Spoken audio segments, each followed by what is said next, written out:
When Benazir Bhutto became the first Muslim woman to govern a country in modern times on November 16, 1988, the glamorous young politician was seen as a fresh alternative to the entrenched corruption and abuse of power that characterized Pakistan's military dictatorship. But the fairy tale beginning had a tragic ending. The daughter of Pakistani political royalty, Benazir Bhutto's childhood included close contact with prominent people at the side of her father, Zulfikar, Pakistan's foreign minister. When she was 18, her father became leader of Pakistan.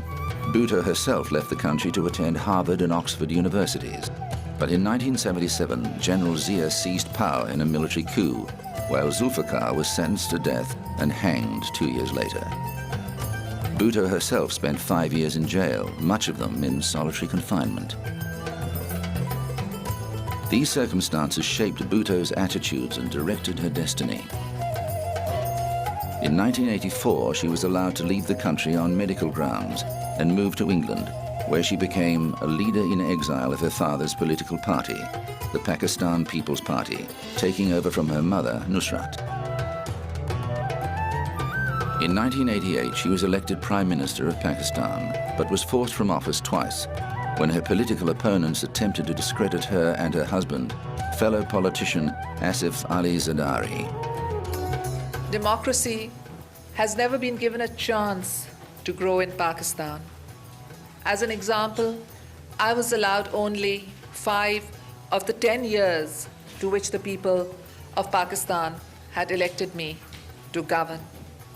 Today, the crisis has not only continued, but it has dangerously accelerated, not only in Pakistan, but for the region and the wider world community.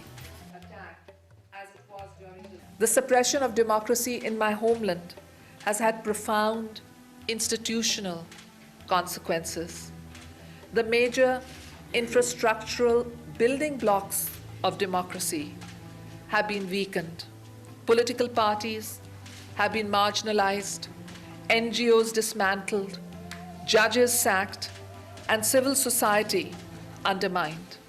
Labor unions have seen great retrenchment weaken them, and student unions too have been banned.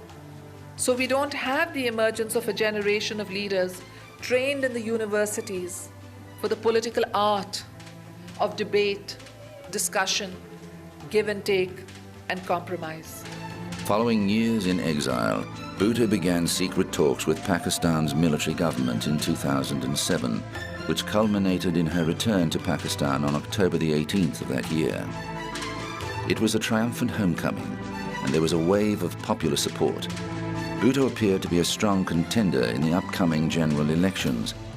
But on December the 27th, 2007, terrorists suspected to be connected to Al-Qaeda assassinated Bhutto. Her death left a political vacuum that many felt could only be filled by someone from the Bhutto family. In the short term, her husband has taken leadership of the Pakistan People's Party. But there is strong support for their eldest son, 19-year-old Oxford student Bilawal, to take the reins as soon as he finishes his degree.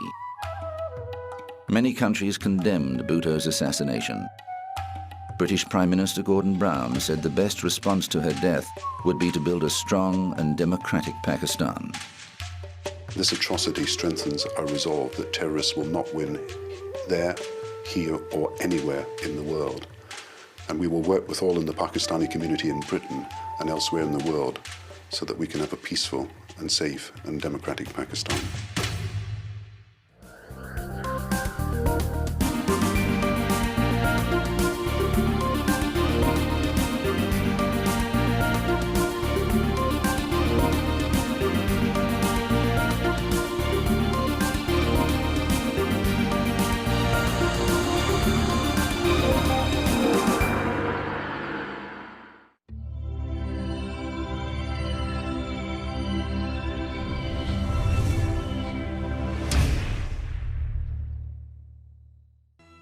Three, two, one.